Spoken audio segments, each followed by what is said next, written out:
Good evening, everybody. How are you? I hope you're all doing well. I just came on today to give a little bit of advice on this awesome Thanksgiving weekend to anybody out there that's ever been abused or going through abuse. I've just had time to reflect the past couple days on everything I've gone through the past 19 years since my abuse started in my 20s. Well, it started when I was 14, but got really physical when I was 19. So basically, my advice is just when you're getting out, don't date their friend because they might be trying to save their friend from going to jail. In my circumstance, I never went to court for the one that beat me up with a wooden chair. I had no family. I was isolated from family at the time from being raped at 14 because they kicked me out of my house when I was raped. And so I was with my abuser's mom, and she told me that if I would not lie and say that I pushed him first before he abused me the final time, even though he went to jail multiple times for beating me up. He went to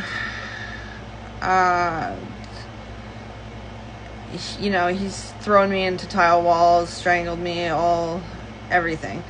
And then after I got into a relationship with his friend, he stalked us and stalked my family, and they would run into him in Vineland, and they'd be like, oh, he'd always ask where I was and what I was doing. And so I went out west with with his friend, and that was just full of cheating. It was just long emotional abuse of cheating constantly, not being allowed to have friends. And then eventually we had a child and moved back home so that I could be around family. And I never got court orders or restraining orders on these guys. One sec, sweetie. I never got court orders or restraining orders on these guys. And then when it got really bad with the father of my kids, who told me later that he was friends with my abuser, I called my lawyer to see if I could get a restraining order on those two guys. And he said because of what I've been through, I'd never be able to get a restraining order on them. And I really feel like deep in my heart, I know that my ex, the one that beat me up with a wooden chair, he has family and friends of the family who work in the hospital system. So after I was highly doped up on 5 different medications, and he took my kids and tried to take my kids from me because I was trying to leave him because he smacked my child so hard in the butt, it left a red handprint. My head wasn't clear. I couldn't think. And he knew I was trying to leave. He found out from a friend of his that he had placed as a friend of mine. And then later he told me that all my friends were his friends. So anyways, he found out I was trying to leave, and then did lots of strange things, said he was trying to scare me, said he was trying to make me understand what everyone went through,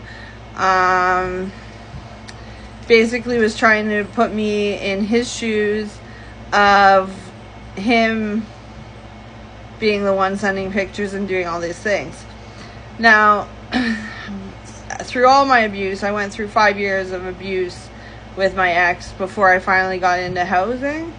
And when I got into housing, they continued the abuse. They were battering me and giving me the finger in front of my kids, swearing at me, battering me with letters of my kids playing with toys. And then when they moved me units, to try and stop that, it continued. And then I was trying to make friends for my kids. So one of them found out about what he was doing, or knew that, but she's like, and ever since I moved in here, from the very beginning, they were stalking my social media too.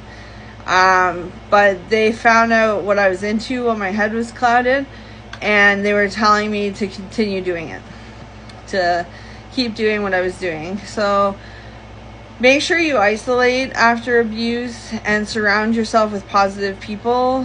And remember that if he's using companies and people against you, you shine bright. You shine bright, and he has to team up with a whole ton of people to try and take you down.